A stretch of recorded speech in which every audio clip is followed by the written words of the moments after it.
तो सभी का बहुत बहुत स्वागत and thank you for keeping all the patience. आज 2-3 सवाल हमारे पास पहले से हैं, we will start with that, और फिर जैसे जैसे जो सवाल आते जाएंगे, लोग पूछते जाएंगे, मैं उसका जवाब देता जाऊंगा। तो जो सबसे पहले से आया हुआ ग्रुप पे एक सवाल है, तो उस सवाल को जो मैंने समझा है, उस सवाल में ये पूछा गया है कि दो बातें मतलब कि एक सवाल में 2 सवाल है, और पूछा ये गया है कि हम सभी उसी परमात्मा के अगर अंश हैं, तो जो मानव है वो पशुओं पक्षियों के लिए दया माया और जो है सो अहिंसा क्यों नहीं दिखाते। उनको ये इस बात को समझने में दिक्कत क्यों आती है कि हम सभी हर जीव में उसी परमात्मा का अंश है। तो ये बात हमारे मनुष्यों को समझने में इतनी कठिनाई क्यों होती है। और ये मुझे लगता है कि बहुत अच्छा सवाल है, बुनियादी सवाल है, और इसका एक खास कारण है कि हम लोगों के यहाँ जो धर्म का पतन हुआ, जब से आक्रांता आए, गुरुकुल नष्ट हुए, गुरुओं की शरण में शिक्षा लेना और गुरुओं से संस्कार लेना, जब से इसका नष्ट हुआ, इसका पतन हुआ, हमारे में पशु पक्षियों और जीवों के लिए जो अहिंसा का भाव था वो भी कम होता चला गया।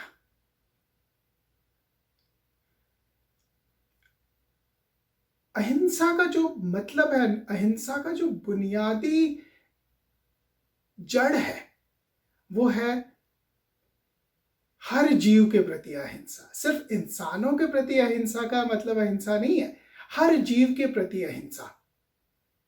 हर जीव को उसी परमात्मा का रूप, उसी परमात्मा की लीला का एक अंश समझना चाहिए, एक पार्ट समझना चाहिए, और हमको उनके साथ भी, हर जीव के साथ एक अच्छा व्यवहार रखना चाहिए। तो अहिंसा का सही मतलब ये है, हर जीव के साथ अनावश्यक हिंसा ना करें, बल्कि हिंसा से बचें। तो ये समझना बहुत ज़रूरी है, और इसके लिए मुझे लगता है ये कि जब से हमारे यहाँ गुरुओं का सानिध्य कम हुआ, गुरुओं के बीच में रह के उनसे संस्कार लेने का की हमारी परंपरा छीण हुई, तब से हमारे में ये अमानवीय अहिंसा शुरू हुई, और इसको हमें वापस पुनः स्थापित करना है। और इसीलिए अब मैं हर जो भी वीडियो स्पेशली यूट्यूब वगैरह पे आएगा, उसकी शुरुआत मैं भगवत गीता के श्लोक से करूँगा, ठीक है, जिसमें कि भगवत गीता में कृष्ण कहते हैं, यदा यदा हि धर्मस्य ग्लानिर्भवति भारत, अभ्युत्थानम अधर्मस्य तदात्मानं सृजाम्यहम्, परित्राणाय साधूनां विनाशाय च दुष्कृताम्, धर्म संस्थापनार्थाय संभवामि युगे युगे। कि जब जब धर्म की हानि होती है, जब जब अधर्म बढ़ता है, तब तब प्रभु जन्म लेते हैं। अच्छे लोगों की रक्षा करने के लिए और दुष्टों का विनाश करने के लिए, धर्म की पुनः स्थापना करने के लिए हर युग में प्रभु जन्म लेते हैं। और धर्म का मतलब सिर्फ मनुष्यों तक सीमित नहीं है, धर्म हर जीव के लिए है। और इसीलिए भगवत गीता में जो शब्द यूज किया गया है वो है जीव और प्राणी। कृष्ण जब बात करते हैं तो वो हर प्राणी की बात करते हैं, और इसीलिए वो कहते हैं प्राणी। मनुष्य का जिक्र कम आया है, प्राणी का जिक्र ज्यादा है, यानी कि वो हर प्राणी के लिए बात कर रहे हैं।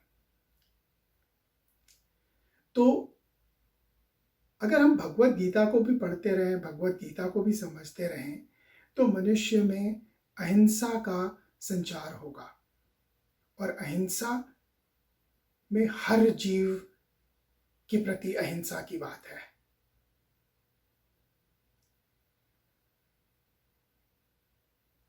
दूसरा जो सवाल था वो भी बड़ा अच्छा सवाल था कि कई आजकल के गुरु इस बात को फैला रहे हैं कि जब एक बार आप मनुष्य योनि में आ गए तो अब आप मनुष्य योनि में ही रहेंगे हर जन्म में, आपका पतन नहीं होगा। तो इस पे सवाल था कि क्या ऐसा होता है कि एक बार मनुष्य योनि मिल गई तो अब हर बार आगे मनुष्य योनि ही मिलेगी, चाहे उसमें आपकी जन्म में कुछ कमियां हों, कुछ आपके स्ट्रगल्स हों, कुछ आपकी जो सो व्यवहारिक ज़िंदगी अच्छी ना हो आपके कर्मों के हिसाब से, पर मिलेगा मनुष्य जन्म ही। तो मैं यहाँ पे बताना चाहता हूँ कि नहीं, ऐसा नहीं है। मनुष्य जन्म से आप नीचे गिर सकते हैं दूसरे योनियों में, ये आपके कर्मों से होगा। आपके कर्म डिसाइड करेंगे कि अगला जन्म आपको मनुष्य का मिलेगा या कोई और योनि मिलेगी। और बड़े सारे किस्से हैं इस मतलबे पे कि पहले ये विज्ञान था सनातन के पास कि लोग मरने से ठीक पहले या मरने के तुरंत बाद पता कर लेते थे कि अगला जन्म किस योनि में है। और कई ऐसे किस्से हैं। तो कई बार पता चलता था कि नहीं, मनुष्य योनि में नहीं है, इस बार बैल योनि में है, श्वान योनि में है, किसी और योनि में है। तो पता पहले से चल भी जाता था। तो मनुष्य योनि से इंसान फिर भी गिर सकता है, इसलिए कर्मों का ध्यान रखना अति आवश्यक है कि आप ये ना समझें कि एक बार मनुष्य योनि में आ गए तो अब हर बार मनुष्य योनि ही मिलेगी। और इसीलिए मैं हर बार लोगों को समझाता हूँ कि ये जो मनुष्य योनि है, मनुष्य के रूप में जन्म लेना, मनुष्य का जन्म, ये बड़ी दुर्लभ चीज़ है और बड़े किस्मत से मिलती है। और इसमें हर जन्म में, हर मनुष्य के जन्म में, हर मनुष्य का जब जन्म मिलता है तो इसमें आपको एक अपॉर्चुनिटी होती है, एक संभावना होती है कि आप ब्रह्म तक पहुंच सकें, ब्रह्म को प्राप्त कर सकें। और कई लोग इस बात को नहीं जानते हैं, पर कई ऐसी आत्माएं हैं जो कि अलग अलग लोकों में फंसी पड़ी हैं, तरस रही हैं मनुष्य योनि के जन्म के लिए, पर जन्म नहीं मिल रहा। तो इस बात को समझना बहुत ज़रूरी है कि मनुष्य योनि का जन्म बड़े भाग्य से मिलता है, आपके कर्मों से मिलता है।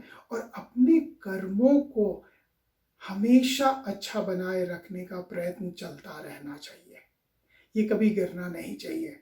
और जिन्हें भी भ्रम है कि एक बार मनुष्य योनि में आ गए तो हम दोबारा किसी दूसरी योनि में नहीं गिरेंगे, तो वो इस भ्रम से निकले। हाँ, एक बार आपने 84 लाख योनि पार कर ली, मनुष्य योनि में आ गए, फिर आप कर्मों के कारण गिरते हैं तो दोबारा से 84 लाख नहीं शुरू होता है। हाँ, कुछ जन्मों के लिए, या हो सकता है सिर्फ एक छोटे जन्म के लिए आप किसी और योनि में गिरें और फिर दोबारा मनुष्य योनि में आ जाएं, ये ज़रूर होता है। पर ऐसा नहीं है कि मनुष्य योनि से अब गिर के किसी और योनि में नहीं जा सकते। तो इस बात का हमेशा ध्यान रखना है। कई कथाएं हैं, कई किंवदंतियां हैं, कई जगह पर ऐसे रामायण में, महाभारत में इस तरह के किस्से हैं। और कई किस्से हैं कि कई बार मनुष्य अपने कर्मों के कारण, अहंकार के कारण गिर के किसी नीचे योनि में जन्म लेता है, उसके बाद फिर तड़पता है, फिर कुछ जन्मों के बाद वापस मनुष्य योनि में आ जाता है। तो इस बात को मैं समझाना चाहता था कि मनुष्य योनि बड़े भाग्य और बड़े कर्म की बात है। आज ही मेरे पास कोई आया था और मुझसे ये जानना चाह रहा था कि अगर दुख बहुत ज़्यादा हो जाए तो क्या सुइसाइड एक ऑप्शन है। और मैं उनको यही समझा रहा था कि सबसे खराब ऑप्शन सुइसाइड है, इसकी माफ़ी नहीं है। मतलब सुइसाइड करने वाले हज़ारों साल तक भटक सकते हैं। और इसीलिए किसी और की जान लेना भी इतना खराब नहीं माना गया जितना कि स्वयं खुद की जान लेना। और सुइसाइड से दुखों का अंत कभी नहीं होता है, बल्कि आपके दुख, आपकी सफरिंग एक टाइम कैप्सूल में फ्रीज हो जाते हैं, जो कि हजारों साल के लिए आप उसी टाइम कैप्सूल में, उसी सफरिंग में, उसी दुख में फंसे रह सकते हैं। तो इसीलिए मैं सभी को समझाता हूँ कि सुइसाइड कोई ऑप्शन है ही नहीं, कभी होगा भी नहीं, होना भी नहीं चाहिए। सारे दुखों के बावजूद, दुखों के अंबार के बावजूद मनुष्य जन्म अपने आप में एक भगवान की बहुत बड़ी ब्लेसिंग है, भगवान की बहुत बड़ी कृपा है। तो हमें कभी नहीं भूलना चाहिए कि मनुष्य योनि एक कृपा है, और इस कृपा को ठुकराना नहीं है कभी भी सुइसाइड, आत्महत्या की बात सोचकर। हर किसी को समझाता हूं ये बात कि दुखों का कितना भी अंबार लग जाए, कुछ भी हो जाए, आत्महत्या, आत्मघात की तरफ नहीं बढ़ना है, नहीं जाना है। और मनुष्य योनि मिली है, इसका आदर करो, सम्मान करो, और इसको समझो कि प्रभु ने, भगवान ने आपको इस काबिल समझा है कि आप परम ज्ञान, परम स्थिति तक पहुंच सकते हो, ये वो मौका दिया है। उस मौके को अपने हाथ से ठुकराना, गंवाना, इससे बड़ी मूर्खता और कुछ नहीं होगी। तो मैं हर किसी को ये संदेश देता हूँ, समझाता हूँ ये कि हर मनुष्य जन्म की हर जन्म में आपके पास ये संभावना है कि आप परम ज्ञान को प्राप्त करो। जन्म से कोई ब्राह्मण नहीं होता। ब्राह्मण वो जिसने ब्रह्म को समझ लिया, वरना वो ब्राह्मण नहीं है। एक शूद्र का बेटा भी ब्राह्मण हो सकता है, जो ब्रह्म को समझ ले वो ब्राह्मण है। किस परिवार में जन्म हुआ उससे कोई फर्क नहीं पड़ता है। तो आज मैं इन कुछ बातों को समझाना चाहता था कि लोग, कोई भी हो, इस भ्रम में ना रहे कि एक बार मनुष्य जन्म मिल गया है तो अब हम नीचे नहीं गिर सकते। नहीं, हमारे कर्मों के कारण हम गिर सकते हैं, तो हमें ध्यान रखना है अपने कर्मों का। इसके साथ ही लगे हाथ एक और चीज बताना चाहता हूँ कि ये बात बड़ी प्रचलित की गई कि जब हमें संसार को छोड़ेंगे तो हम खाली हाथ जाएंगे। नहीं, हाँ, सांसारिक चीजों को लेकर के हम नहीं जाएंगे, पर हमारे कर्म जाएंगे हमारे साथ। और आप अच्छे कर्म लेके जाना चाहो।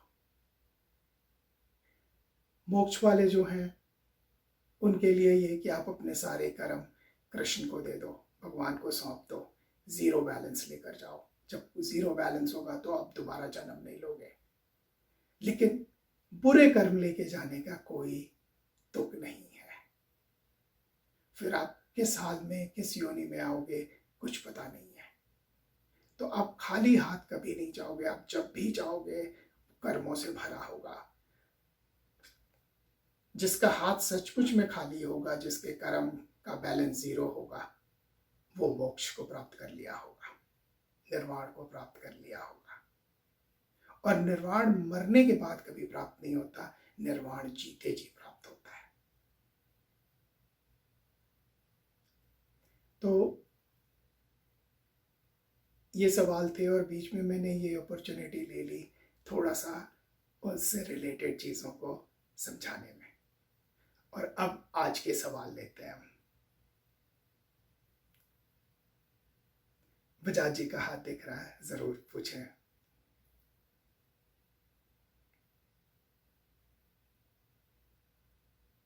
सवाल से ज्यादा जिज्ञासा है जी कि अभी जो मनुष्य जन्म की बात चली जी, कि बड़े भाग्य मानुष तन पावा, हाँ, तो इतने अपने भाग्य से ये मनुष्य शरीर मिला है और इसका लक्ष्य है कि हम भगवान की प्राप्ति करें, हाँ चाहे वो कर्म योग से करें, ज्ञान योग से करें या भक्ति योग से करें, मतलब मोक्ष से भी ऊपर उठ के भक्त का जो भगवान के साथ लीन हो जाना है, हाँ वो इस जीवन का लक्ष्य है। हाँ तो लक्ष्य ये हुआ और ये बताया गया कि ये जो मनुष्य जीवन है ये देवताओं को भी नसीब नहीं है। जो हाँ मनुष्य जीवन में नसीब है कि भगवान से आप प्राप्त कर सकते हैं भगवान को, वो देवताओं को भी ये अवसर प्राप्त नहीं है। यहाँ पर एक बात जोड़ना चाहूँगा मैं कि हाँ ब्रह्म को पूरी तरह से समझना, ब्रह्म में लीन हो जाना, अगर कोई देवता भी चाहता है तो उसको भी मनुष्य योनि में आना पड़ेगा। हाँ, तो मेरा जो प्रश्न है जी वो ये है कि देवताओं को गीता में भोग योनि वाला बताया गया है हाँ कि देवता अपने भोगों में व्यस्त रहते हैं, इसीलिए ये एक मेन डिफरेंस है कि मनुष्य योनि में ये भगवत प्राप्ति संभव है। और जैसा आपने अभी कहा कि देवता को अगर ये उद्देश्य प्राप्त करना है तो मनुष्य जीवन में आना पड़ेगा, जन्म लेना पड़ेगा, हाँ इस मृत्यु लोक में प्रवेश करना पड़ेगा और यहाँ की सारी कठिनाइयों, कष्टों, भावनाओं से गुजर के और ऊपर उठकर और तब निर्वाण को, ब्रह्म को प्राप्त कर सकते हैं। और कोई ज़रूरी नहीं कि एक जन्म में हो जाएंगे, उनके लिए भी कोई स्पेशल क्राइटेरिया नहीं है। तो सवाल जो मन में एकेडमिक एंगल से आता है हाँ कि ये फिर देवता जो आज हजारों लाखों करोड़ों सनातन से विद्यमान है, कोई सूर्य देवता, कोई चंद्र देवता, हाँ ये ग्रह अलग अलग और भी तरह तरह के जो देवता, वरुण देवता या वायु पवन देवता, ये हाँ, सब जो देवता हैं, हाँ, ये उस समय बन गए जब भगवान ने सृष्टि की रचना की? नहीं नहीं नहीं, देवता हाँ बनाए उन्होंने, मतलब मैं बता रहा हूँ उस हाँ समय, पर ये बदलते रहते हैं। हाँ हाँ, वो पढ़ा है जी कि ब्रह्म भी बदलते हैं हाँ और इंद्र भी बदलते हैं। हाँ, तो वो जो बदलते हैं तो दूसरा कौन बनता है फिर? वो जिस उनमें से ही बनता है, नहीं, कोई क्योंकि जरूरी नहीं। मनुष्य तो चाहेगा नहीं देवता बनना। नहीं, कई मनुष्य हैं जिनकी चाहत है देवलोक में रहने की। भगवान से ज्यादा वो देवता बनना चाहेंगे। हाँ, अभी उनकी इच्छाएं पूरी नहीं हुई हैं। अच्छा, वो भोग योनि में जाना चाहते हैं। भोग योनि में जाना चाहते हैं। मैं कई लोगों को मिल चुका हूँ जो कि ये कहते हैं, हमारे घर परिवार में भी लोग हैं जो कि ये कहते हैं, नहीं नहीं, अभी तो मुझे बहुत कुछ भोगना है, अभी तो मुझे कई बार आना है, अभी तो मोक्ष की बात भी ना करो। और ठीक है, मैं उनके साथ मोक्ष की बात नहीं करता हूँ, फिर मैं उनके साथ सिर्फ अच्छे कर्मों तक ही अपनी बात को रखता हूँ। तो अक्षय अच्छे कर्म करके तो बताया जाता है कि वो स्वर्ग में जाते हैं या जो हाँ, भी ऊंचे लोक में जाते हैं, हाँ, तो वो देवता बन जाते हैं क्या? नहीं नहीं नहीं, स्वर्ग लोक में जाकर के कोई देवता नहीं बनता। देवताओं का लोक स्वर्ग लोक से ऊपर है। ऊपर है तो वो वहां भी जाते हैं लोग बनने देवता। हाँ, और बता रहा हूं कि कई लोग स्वर्ग लोक और देवलोकों के बीच का एक लोक होता है, जिनके की कर्म स्वर्ग लोक से ऊपर के होते हैं। वो स्वर्ग लोक और देवताओं के लोक से भी ऊपर के इसमें जाते हैं, जहां पर कि राजसी, उनको राजसी ठाठ, राजसी भोग। वो ठीक है, वो तो आपने कई दूसरे सत्संग में भी बताया है। हाँ, लेकिन देवता बनना, उसके ऊपर आता है देवलोक। नहीं, जैसे अभी आपने कहा ना कि देवता भी बदलते हैं, हाँ, तो कोई तो बनेगा ना जो। बिल्कुल, कोई ना कोई आत्मा उस देवता का रूप लेगी। तो जो आत्मा वहां तक देवता बनने तक पहुंची हुई होगी और देवता बनने की चाहत रखती होगी, तो उस क्राइटेरिया पे उनको फिर आगे उतने सालों के लिए वो देवता बन जाते हैं। हमारे लिए मतलब उनके लिए कुछ वो साल होते हैं, हमारे लिए कुछ युग हो सकते हैं। तो उसमें मतलब ये जो दीति अदिति के पुत्र होना ऐसा कुछ नहीं है? नहीं नहीं नहीं नहीं, कोई भी हो सकता नहीं, है। मन में एक ये हाँ, बहुत नहीं नहीं, था बिल्कुल कि बिल्कुल आप ठीक कह रहे हैं कि उसमें कोई भी बन सकता है। और वो जो भी आत्माएं उस लेवल तक पहुंची होंगी, और देवता जब वो बनते हैं तो भी उनको भी पता होता है कि अभी भी वो ब्रह्म को नहीं प्राप्त हुए, ब्रह्म से दूर है, ब्रह्म का ज्ञान अभी भी उनको नहीं है। बराबर है, वो तो मनुष्य होके हाँ ही मिल पाएगा, वो आप बताए हैं। बस खाली बार बार ये आ रहा था कि ये देवता खाली दीति अदिति के जो पुत्र राक्षस और देवता हुए, उसके बाद भी और भी देवता उनके अलावा भी हैं। हाँ, इसका आधार गुण है, कर्म और गुण। हाँ, किसका पुत्र है? अब वैसे तो देखें तो भक्त प्रहलाद भी राक्षस के पुत्र थे, हिरण्यकश्यप राक्षस। पर भक्त प्रहलाद को किसी ने राक्षस नहीं माना। बराबर, हाँ, वो तो भगवान को प्राप्त हो गए। हाँ हाँ। तो एक बड़ी अच्छी जो समझ है और जो बात है कि जब भी कोई भी मनुष्य ब्रह्म को समझ लेता है तो वो ब्रह्म ही बन जाता है।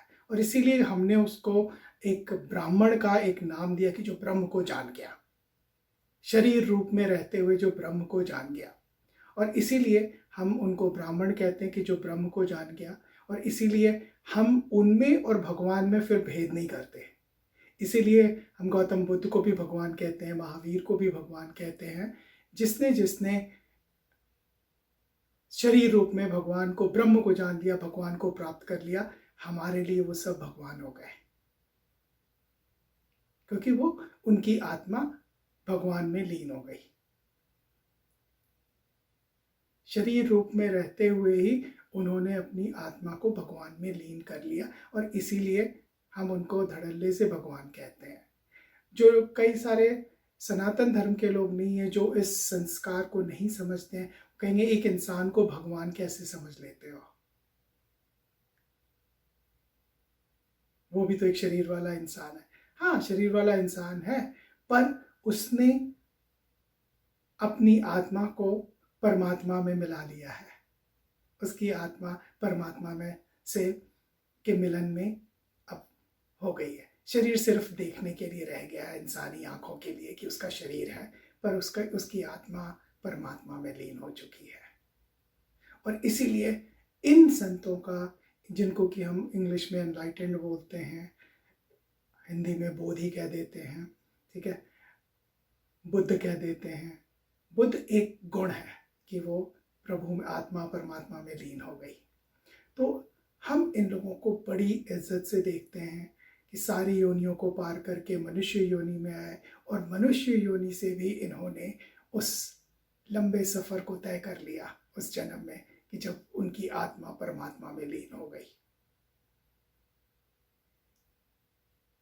तो अगर किसी देवता को भी परमात्मा में लीन होना है, ब्रह्म में लीन होना है, तो उसको धरती पर मनुष्य योनि में जन्म लेना पड़ेगा।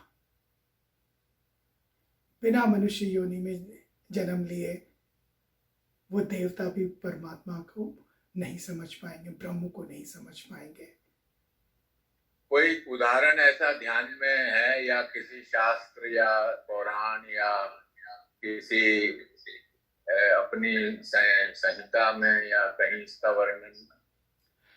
इसका वर्णन है, और मेरे ख्याल से शायद गरुड़ पुराण में है, और भविष्य पुराण में भी कुछ था, और कुछ पुराणों में इसके अंदेशे दिए गए हैं। इसमें एक और चीज़ देखने वाली है कि समय की जहाँ गणना बताई गई है, वहाँ पर यह भी बताया गया है कि इतने करोड़ सालों में जाकर के बाद ब्रह्मा जी का एक दिन होता है। हाँ, वो बराबर है, वो बराबर। और एक ब्रह्मा जी की लाइफ होती है 100 साल, उनके 100 साल। जो कि हमारे लिए कितने करोड़ों साल में जाएगा।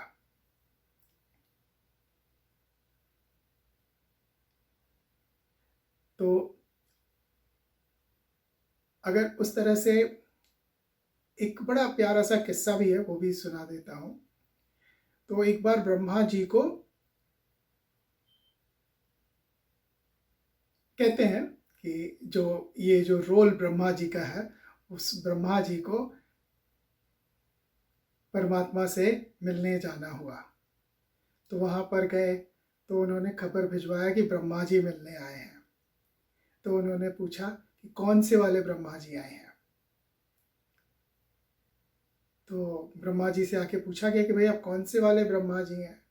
तो ब्रह्मा जी ने बड़े घमंड में बोला कि मैं 4 मुख वाला ब्रह्मा हूँ। बोले अच्छा अच्छा अच्छा, आइए आप। तो जब गए वहाँ पर तो देखे वहाँ पर 4 मुख वाले, 8 मुख वाले, 16 मुख वाले, 32 मुख वाले, 64 मुख वाले, 128 मुख वाले, 256 मुख वाले ब्रह्मा, मैंने उससे भी हायर कैटेगरी के कई ब्रह्मा बैठे हुए थे। तो इससे भी आप अंदाजा लगाएं कि मनुष्य योनि में आने के बाद आपके पास चाहे वो 4 मुखी ब्रह्मा हो या 256 मुखी ब्रह्मा हो, अभी भी परमात्मा से मिलन नहीं हुआ है, अभी भी द्वैत में है। तो मनुष्य योनि ही हर जन्म, मनुष्य योनि का हर जन्म आपके लिए एक संभावना है कि आप परमात्मा तक पहुंच सकें, ब्रह्म को जान लें, और आप फिर इन सारी योनियों से मुक्त हो जाते हैं, देवताओं की योनियों से भी मुक्त हो जाते हैं, आप सीधा परमात्मा में लीन हो जाते हैं। और इसीलिए हम लोगों के लिए एक बुद्ध, एक नानक, एक महावीर, एक कबीर, जिसने भी ये छलांग लगाई, उनकी बहुत महत्ता है, उनका बहुत आदर है, बहुत सम्मान है, और इसलिए हम उनके लिए भगवान का शब्द यूज करते हैं कि इनमें और भगवान में कोई अंतर नहीं है, और इन्होंने बहुत ऊंची छलांग लगाई है, इनके आदर्शों पर चलना चाहिए हमें। और शायद यही कारण है कि अपने किसी भी सनातन शास्त्र में, ग्रंथ में ये नहीं लिखा कि हमें देवता, मनुष्य को देवता बनने के लिए प्रयास करना है। हाँ, हमेशा यही बताया गया कि हमको मोक्ष प्राप्त करना है, ईश्वर प्राप्त करना है। हाँ, देवता बनना है ये कहीं मैंने तो नहीं पढ़ा कम से कम। बिल्कुल बिल्कुल सही कह रहे हैं, क्योंकि देवता बनने के बाद भी देवता की भी एक सर्टेन लाइफ है, और उसके बाद फिर वो वापस मनुष्य योनि में ही आएंगे, और फिर उनकी गिनती शुरू हो जाएगी। और देवता की जिंदगी बिताने के बाद मनुष्य योनि में आने पर और तकलीफ होती है, आत्मा को बड़ा टाइम लगता है एडजस्ट होने में, और फिर ब्रह्म तक, परमात्मा तक पहुंचने में और ज्यादा दिक्कत होती है। तो ये अच्छा है कि आप वो इच्छा रखो ही नहीं, सीधा इच्छा प्रभु मिलन की, परमात्मा से मिलने की इच्छा रखो, और अपने प्रयास उस दिशा में बढ़ाने हैं। तो इसीलिए हर बार मेरी जब भी बात होती है, मैं ये बातें समझाता हूँ।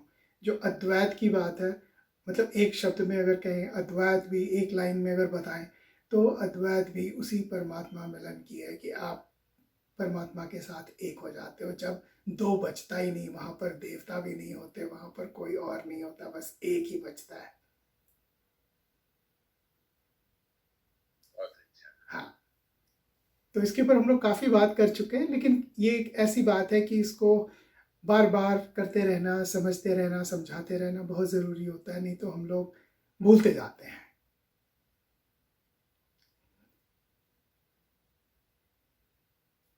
तैयारियां बहुत करनी पड़ती हैं प्रभु मिलन के लिए, क्योंकि वो इतना बड़ा मिलन है कि उस मिलन में सब प्राप्त हो जाता है और सब छूट भी जाता है, दोनों एक साथ होता है।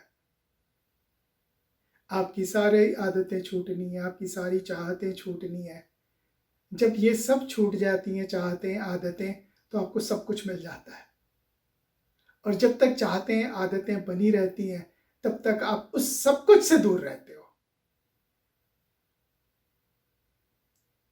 तो इंसान का प्रयास और इंसान को अपनी आदतों को और अपनी चाहतों को समझते रहना चाहिए, उसके प्रति अवेयरनेस रखनी चाहिए, समझ रखनी चाहिए, और नई इच्छाओं को पैदा ना होने दिया जाए। उनको मारना नहीं है, बस उनको पैदा ना होने दिया जाए। स्पेशली कलयुग में रोज़ नई इच्छाएं, रोज़ 10 नई इच्छाएं पैदा होने की संभावना है, इससे भी ज़्यादा हो सकती हैं। तो इसका ध्यान रखना बहुत ज़रूरी है। अगर आप लोगों को हमारा ये चैनल पसंद आ रहा है तो प्लीज़ कमेंट करके हमें बताएं। अगर किसी खास विषय पर वीडियो देखना चाहते हैं तो वो भी कमेंट सेक्शन में लिखकर हमें बताएं। हमारा उद्देश्य सनातन धर्म की परंपराओं, सनातन धर्म के रीति रिवाज, सनातन धर्म की गहराइयों को समझना और समझाना है। हमारे इस उद्देश्य में आप भी हमारी मदद कर सकते हैं, हमारे वीडियोस को लाइक करके, हमारे चैनल को सब्सक्राइब करके और अपने परिवार और मित्रजनों में शेयर करके। धन्यवाद।